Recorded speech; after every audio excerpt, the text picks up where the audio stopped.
하나님께서 우리에게 주신 말씀을 함께 받들어 읽겠습니다. 사도행전 4장 13절부터 21절까지의 말씀입니다.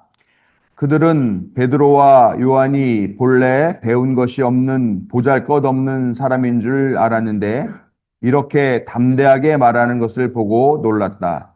그리고 그들은 그 두 사람이 예수와 함께 다녔다는 사실을 알았지만 병 고침을 받은 사람이 그들 곁에 서 있는 것을 보고는 아무 트집도 잡을 수 없었다. 그래서 그들은 그 두 사람에게 명령하여 의회에서 나가게 한 뒤에 서로 의논하면서 말하였다. 이 사람들을 어떻게 하면 좋겠습니까? 그들로 말미암아 기적이 일어났다는 사실은 예루살렘에 사는 모든 사람이 다 알고 있고 우리도 이것을 부인할 수 없습니다. 다만 이 소문이 사람들에게 더 퍼지지 못하게 앞으로는 이 이름으로 아무에게도 말하지 말라고 그들에게 엄중히 경고합시다. 그런 다음에 그들은 그 두 사람을 불러서 절대로 예수의 이름으로 말하지도 말고 가르치지도 말라고 명령하였다. 그때에 베드로와 요한은 대답하였다. 하나님의 말씀을 듣는 것보다 당신들의 말을 듣는 것이 하나님 보시기에 옳은 일인가를 판단해 보십시오. 우리는 보고 들은 것을 말하지 않을 수 없습니다. 백성이 모두 그 일어난 일로 하나님께 영광을 돌리고 있으므로 그들은 사도들을 처벌할 방도가 없어서 다시 위협만 하고서 놓아 보냈다. 아멘. 우리의 약함과 무지를 깨우치시고 힘있게 하시며 생명의 길로 인도하시는 항상 오르신 하나님의 사랑과 자비가 오늘도 예배하기 위해 하나님 앞에 나온 자녀들에게 함께 하시기를 성어버이 성자 성령의 이름으로 축원합니다. 지난주에 눈에 띄는 대법원 판결이 나왔습니다. 혹시 뉴스를 관심 있게 보시는 분들은 아실 수 있겠습니다만 대법원이 이재용 삼성전자 회장의 자본시장법상 부정거래 행위, 시세 조종, 업무상 배임 등등등 여러 가지 혐의에 대해서 전부 무죄를 선고했습니다. 삼성물산과 제일모직이 합병한 지 10년 만이죠. 그러면서 아마 그거를 상속세를 이상한 식으로 편법 증여하는 방식이다라고 비난이 많았었는데 그 일이 있었는 10년 만, 그리고 그 사건으로 인해서 기소된 지 5년 만에 드디어 무죄를 받게 되었습니다. 이 사건에 연루된 금액이 얼마인 줄 아세요? 네, 뭐 말해줘도 모를 거예요. 이게 4조 5천억 원. 네. 4,500만 원도 없는 사람이 4조 5천만 원, 4조 5천억이라고 그러니까 뭐 기가 막힌데 감각도 없는 그런 액수죠. 근데 이 재판에 대해서 이미 행정법원에서는 합병 과정에서 분식회계가 있었다라고 하는 것들을 판단하고 유죄를 내렸는데 이번에 내려진 형사재판에서는 무죄가 선고되었습니다. 그리고 재판이 사실은 또 하나가 있었습니다. 그것도 또 관심 있는 분은 아시겠습니다만 최강욱 전 의원이 전 채널 A 기자의 명예를 훼손한 혐의로 대법원에서 그 최종적으로 벌금 1천만 원 확정하여 판결을 했습니다. 이 최강욱 의원이 전에 채널 A 전 이동재 전 기자가 이런 말을 했다. 이철 전 밸류 인베스트 코리아 대표한테 이런 얘기를 했다는 거예요. 눈 딱 감고 유시민에게 돈을 줬다고 해라. 유시민의 집과 가족을 털고 이사장을 맡은 노무현 재단도 압수수색한다. 라고 말했다고 SNS에 쓴 것으로 명예훼손이 혐의로 이렇게 고소가 돼가지고 재판으로 넘겨졌죠. 근데 최종적으로 1천만 원 판결을 받고 끝났습니다. 근데 이 두 재판 판결에는 매우 중요한 공통점이 하나 있습니다. 그게 뭐냐? 판결을 내린 대법관이 오석준이라는 사람이라는 겁니다. 근데 이 오석준은 어떤 사람이냐? 이 사람이 냈던 판결을 보면 저도 뭐 설교 시간에 몇 번 얘기를 말씀드렸던 내용이에요. 자판기 커피를 마시기 위해서 400원씩 두 번, 총 800원을 횡령한 버스 기사에 대해서 그 사람의 해임이 적당하다라고 이렇게 최종적으로 판결하면서 그런 판결을 내렸던 사람이에요. 800원 횡령했다고 해임됐다. 그것도 그 자판기에서 커피 뽑아 먹으려고. 그런데 또 이 오석준이라는 사람이 그렇게 보면 참 되게 엄격한 사람인 것 같잖아요. 근데 반면에 유흥접대를 받았는데 85만 원어치 받았어요. 한 검사가. 근데 그 사람이 면직당했는데 면직은 부당하다라는 또 최종적인 판결을 내렸던 그런 검사예요. 재판관이에요. 대법관. 그리고 전원합의체에서는 또 조국 전 장관의 아들 허위 인턴 증명서 발급 사건에 대해서 유죄라는 취지로 의견을 내기도 했던 그런 사람입니다. 이 오석준이라고 하는 대법관의 판결을 보면 마치 법을 어기는 사람들에게 한 채의 양보도 없는 것 같이 보이기는 하지만 가만히 들여다보면은 돈 많은 사람들이나 권력자들에게는 한없이 너그럽고 그들에게 배려를 해주지만 가난한 서민이나 아니면 진보적인 인사에 대해서는 아주 추호의 가차도 없고 양보도 없다라는 그런 느낌이 든다라는 겁니다. 이번 주에 있는 이런 판결들을 보면서 그런 생각을 하게 됩니다. 과연 누가 선과 악을 올바로 판단을 자격을 가졌을까? 그렇게 된다는 겁니다. 뭐 요즘 뭐 유튜브를 보니까 그런 쇼츠에 그런 말이 나오더라고요. 어떻게 그 김건희 사건 뭐 이런 사건을 정의롭게 판결하려고 하는 검사가 한 명도 없냐? 그랬더니 누군가요? 최강욱 전 의원인가가 나와서 하는 말이 김건희, 최은순 사건에 관련되어 있는 검사가 총 46명인가 그렇답니다. 그렇기 때문에 만약에 그 사건이 그렇게 덮였다, 그래서 무마됐다라는 거는 46명이 다 공조해가지고 그 사건을 덮었고 무마했다라는 뜻이라는 겁니다.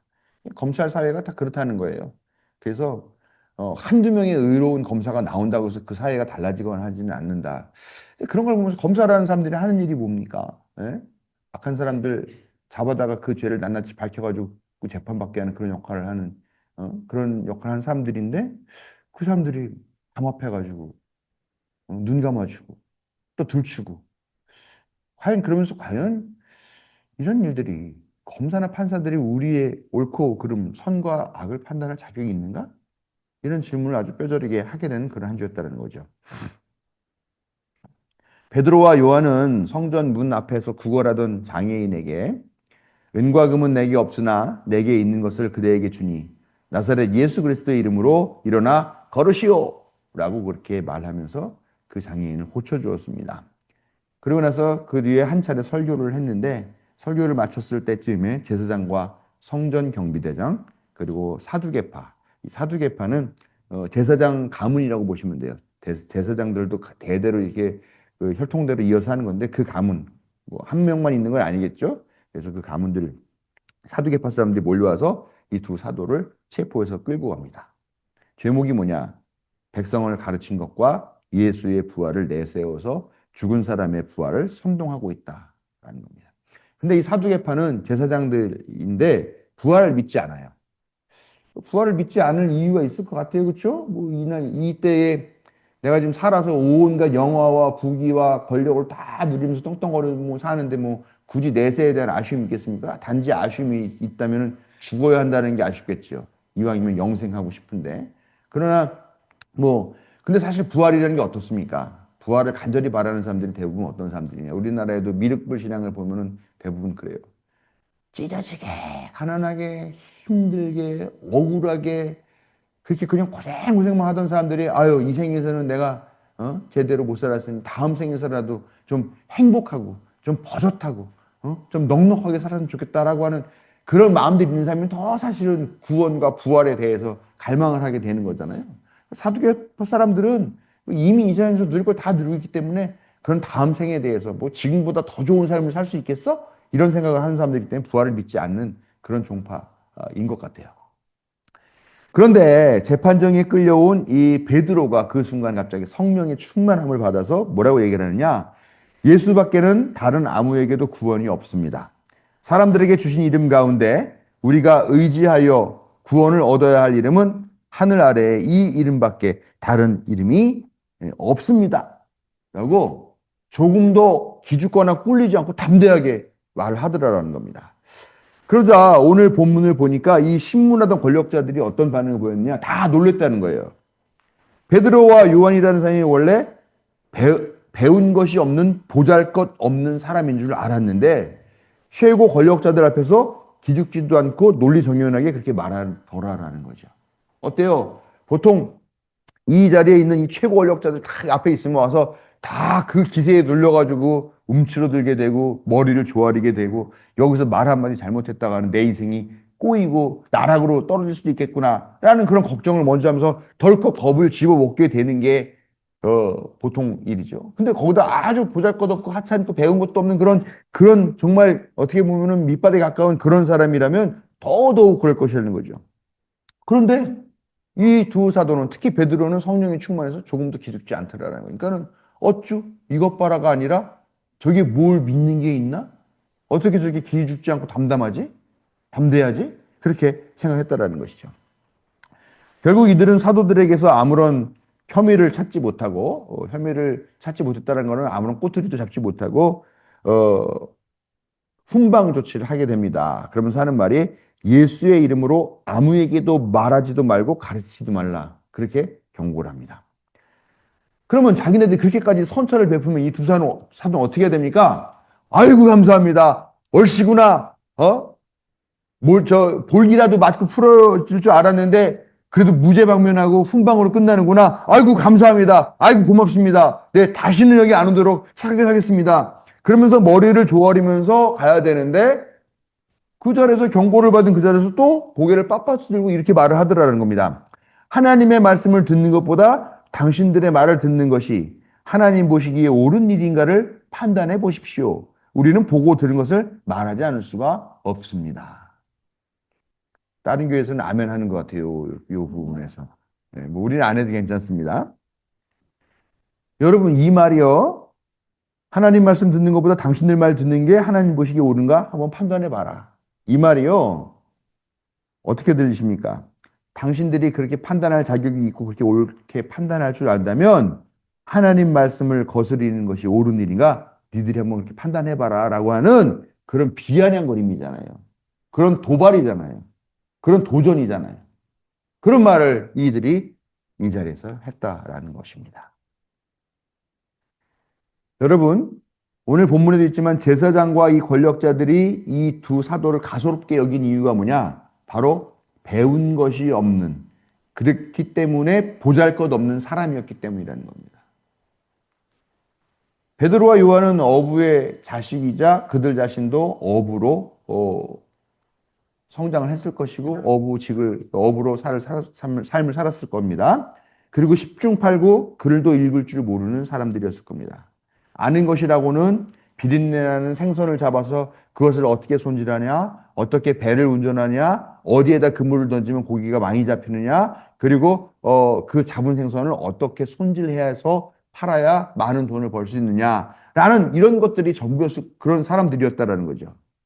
그러니 공부도 좀 하고 글줄도 좀 읽을 줄 알고 세상 돌아가는 이치에 대해서 좀 안다라고 하는 그런 사람들, 그래서 결국은 권력자들의 부름을 받고 그 밑에서 그 권력자의 세계로 들어가 있는 사람에게 있어서는 어떻게 했어요? 아주 같지 않잖아요. 예? 이 권력자들의 세계에 사는데 저 밑바닥 그것도 어부, 어촌, 무슨 갈리 호수에서 정말 가짜는 수밖에 없는 것이죠. 그리고 그렇게 글을 읽고 그런 권력의 세계에 들어가는 게 또 아무에게나 주어지는 기회도 아니에요. 개천에 있어 용나는 일은 없습니다. 그냥 그런 가문에서 나고 자란 사람들이 글을 배우고 공부를 하고 지식을 익혀가지고 또다시 그 세계를 이어가는 그런 기회를 얻는 그런 세계였던 것이죠. 지금도 그렇지 않습니까? 배우지 못하면 보잘것없는 사람이 된다고 믿고 있잖아요. 예? 공부 못하면 세상 끝나는 거라고 생각하잖아요. 대학 못 가면 그 인생 망치는 거라고 생각하잖아요. 그래서 우리 꽃다운 소녀가 이번에 보니까 성적, 공부, 스트레스 때문에 옥상에서 둘이 손잡고 뛰어냈던 그런 일이 있었습니다. 아니, 공부 좀 못하면 어때요? 대학쯤 못 가면 어때요? 그러나 지금 우리가 살고 있는 이 시대에도 공부 못하면, 배우지 못하면 그냥 낙오한다, 루저 된다, 너는 경쟁에 살아남을 수 없다라고 그렇게 굳게 믿고 있지 않습니까? 그리고 더 많이 배운 사람일수록, 더 성적이 높이 나온 사람일수록 그 사람에게는 더 많은 권력과 자격이 있다라고 그렇게 생각하잖아요? 그래서 뭐 공부 제일 잘하는 사람이 서울대 법대 간 사람이 법관이 돼가지고 검사가 돼가지고 누군가를 유죄나 무죄로 결정할 자격이 있다라고, 그리고 그 사람들에게 그 형량을 선고할 수 있다라고 우리가 확신하잖아요. 저 사람은 그런 자격이 있다라고 믿잖아요. 그래서 이 사회가 배운 자만이 옳은 것을, 그런 것을 판단할 자격이 있다고 그렇게 사회적으로 합의를 했다는 겁니다. 그렇지만요, 사실 살면서 우리가 무엇이 옳고 그른가 하는 거는 이미 어디서 다 배우는지 아세요? 어디서 배울 것 같아요? 유치원에서 다 배웁니다. 뭐 여기 계신 분들 상당수는 유치원을 다니지 못했던 세대일 것 같긴, 연세 드신 분들은 유치원 다녀본 기억이 없을 것 같은데, 저도 유치원을 다녀본 기억이 없습니다. 근데 이미 요즘 애들 보면 유치원에서 다 배우잖아요. 심지어는 한글까지 배우잖아요, 유치원에서요. 여러분, 유치원에서 뭘 배웁니까? 친구 때리면 안 돼. 친구가 갖고 노는 물건이나 장난감을 빼앗으면 안 돼. 너보다 어린 아이들, 너보다 약한 아이들을 괴롭혀서도 안 돼. 또 친구들이 마음에 안 든다고 네가 화가 난다고 막 욕설하거나 아니면 거짓말을 하는 것도 좋은 일이 아니야. 그리고 부모와 선생님과 어른을 공경해야 되고 또 우리가 갖고 있는 이제 규칙들을 잘 지켜서 질서를 유지하는 일을 해야 돼. 물건을 아껴 써야 되고 또 손도 깨끗이 씻어야 네가 건강할 수 있어. 그렇게 위한 우리가 살아가기 위한 아주 기초적인 그런 정보뿐만이 아니라 무엇이 옳고 그른가 하는 것들은 이미 유치원생도 다 알아요. 반면에 교육을 받은 사람들은 어떠냐라는 겁니다. 교육을 받고 그래서 판단의 자격을 판단할 수 있는 자격을 갖춘 그런 사람들이라고 하는 걸 보면 가만히 보면 두 종류가 있는 것 같아요. 자기가 받은 그 교육 그리고 그래서 얻은 그 자격으로 자기 자신이 더 좋은 사람이 되고 또 자기가 살고 있는 이 세상이 더 살만한 세상을 만들고자 하는데 이용하는 사람이 있는가 하면 우리가 대부분의 사람들이 당연하다고 생각하는 것을 다 뒤집어 엎고 그러면서 그 법망을 요리요리 빠져나가기 위해서 어? 무리스러운 일들을 해내면서 그것을 이익을 얻으려고 이용하는 그런 사람의 부류가 있는 것 같아요. 근데 후자의 경우는 유치원생도 아는 것을 가지고 주로 말장난을 하죠.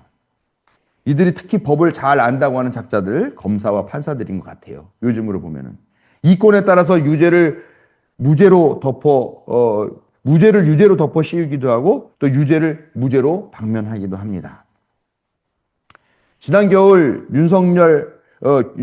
이후에 윤석열이 파면되기까지 그리고 지금까지도 우리는 너무나도 당연히 옳고 그름을 판단할 자격이 있다고 믿었던 사람들이 사실은 유치원생보다도 못하다는 사실을 확인하면서 황당해하고 당혹스러워 하고 있습니다. 어때요? 지금 보면은 아주 저명하고 유명하고 권력 있고 한다는 사람들이 어때요? 불법 계엄 아니다. 그거는 정당한 대통령의 고도의 통치 행위였다. 이렇게 옹호하고 있죠. 또 그런 대통령 지금 구속되어 있는데 그런 대통령을 변호하기 위해서 쟁쟁한 대학교 나와가지고 변호사 된 전관 예우 받은 그런 변호사들이 가서 변호하고 있죠. 또 어떻습니까? 현직 판사가 그 구속 시간은 일자가 아니라 시간으로 계산해야 돼. 구속 취소. 그러면서 구속 취소를 시켜주죠. 또 이런 대통령이 이런 계엄을 벌이고 이런 벌어진 그런 임시 대통령 선거죠 말하자면은요. 그런데도 거기에서 유력한 사람이 개혁 진영이라고 해가지고 그 사람을 선거 전에 선고를 내리겠다라고 그렇게 결정하는 대법관도 있죠. 대법원장인가요? 네, 대법원장이죠. 그런 사람도 있습니다. 또 최근에는 어때요? 예? 또그 특검에 관련돼 가지고 김건희의 집사라고 불리는 사람이 있는데 그 사람과 관련해 가지고 영장을 청구했는데 뭐 몇 건을 청구했는데 다 영장이 반려가 됐다고 그래요. 왜 그런 일이 벌어졌냐 했더니 영장 전담 판사들이 수원에서 쓰리 브라더스가 왔다 그래요. 수원에서 똑같이 일하던 세 사람이 와가지고 그 일을 한다 그래요. 그런 일은 없다라고 그러거든요. 다양하게 하기 위해서 다양한 곳 출신들을 그렇게 배려하지, 한 곳에서 세 명을 딱 뽑아다 여기다 앉혀놓는 그런 일은 없다고 그래요. 근데 그 사람들이 또 다 그런, 윤석열과 찐윤으로 분류되는 그런 사람들이라고 하는. 그리고 그 사람 누가 임명했냐 했더니 예, 당장 재판하겠다라고 그렇게 선언했던 그 조희대 대법원장이 그렇게 임명했다라고 그러는 거예요. 야, 이런 사람들이 어느 누군가의 인생을 쥐고 흔들어서 나락으로 떨어뜨려 보내기도 하고 천국으로 보내기도 한다? 무슨 자격으로? 우리가 그런 얘기를 하죠. 법이 무력한 사람들을 위한 최후의 보루다. 그런 말을 합니다. 그렇게 믿었습니다. 그런데 그 판단 자격을 실행하는 사람들, 우리가 철석같이 믿었지만 우리는 이 현실을 보면서 우리가 결국 배신당했구나라는 그 생각에 우리가 치를 떨고 있는 것이 바로 우리들의 오늘의 모습이라는 것입니다. 유치원생도 다 아는 것, 바로 하나님께서 모든 인간에게 기본적으로 장착해 주신 것이 있는데 그게 우리는 양심이라고 부릅니다.